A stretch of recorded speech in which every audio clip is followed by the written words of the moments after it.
اسی طرح نبی اکرم صلی اللہ علیہ وسلم نے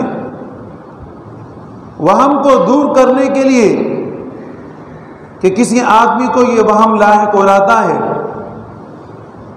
کہ وہ نماز میں کھڑا ہے اور اس کو خیال ہوتا ہے کہ میری ہوا نکل گئی، ریح نکل گئی، اور اس کی وجہ سے نماز کو چھوڑ کے وہ دوبارہ جا کے وضو کرتا ہے۔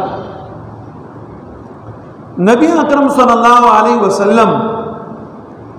قربان اس پیغمبر پر کہ اس پیغمبر نے معمولی ذرہ بات بھی ہمیں بتائی، اور ایک حدیث میں فرمایا میں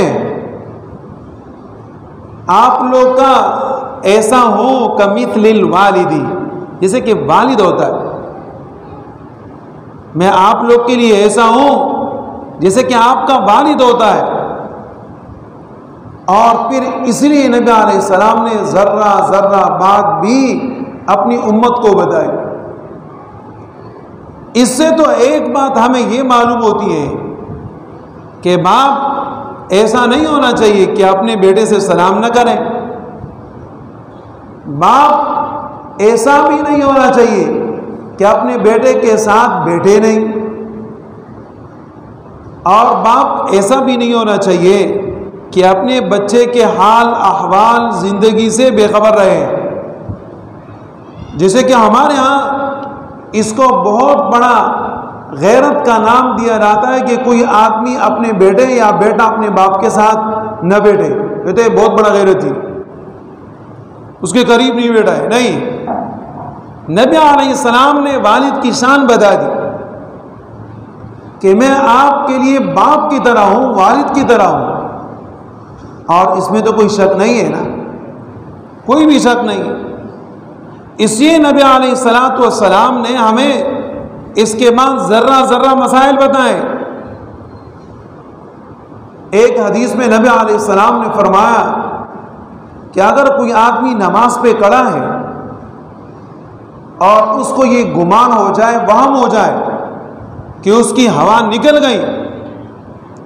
تو نبی علیہ السلام نے فرمایا لا ينصرف حتى يجد الريح او يسمع صوتا، یہ آدمی اس گمان کی وجہ سے اپنی نماز کو چھوڑ کے وضو کے لیے نہ جائے یہاں تک کہ یہ آدمی ہوا کی آواز نہ سن لے یا بو محسوس نہ کر لے۔ ہاں اگر بو محسوس کر لی تو پھر اس صورت کے اندر ظاہر ہے اس کی نماز ٹوٹ گئی، اور آواز سن لی تو پھر اس صورت کے اندر اس کی نماز ٹوٹ گئی، اسی کی وضو نہیں رہا۔ وہم کو دور کرنے کے لیے نبی علیہ السلام نے ہمیں صاف الفاظ میں فرمایا لا ينصرفوا، کہ نماز چھوڑ کے وضو کے لیے نہ جائے یہاں تک کہ اس کو یقین نہ ہو جائے، اور یقین اسی صورت میں ہو سکتا ہے کہ جب یہ دونوں چیزوں میں سے کوئی ایک چیز ہو جائے۔ اس سے یہ بات بھی معلوم ہوئی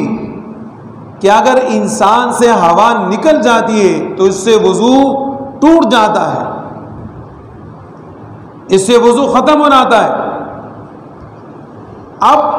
مذہبوں کو بگاڑنے والے ایک قسم کے لوگ غیر مقلدین،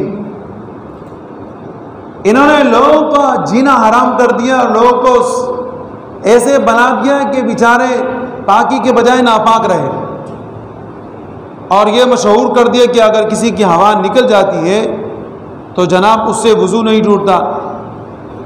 نبی اکرم صلی اللہ علیہ وسلم فرماتے ہیں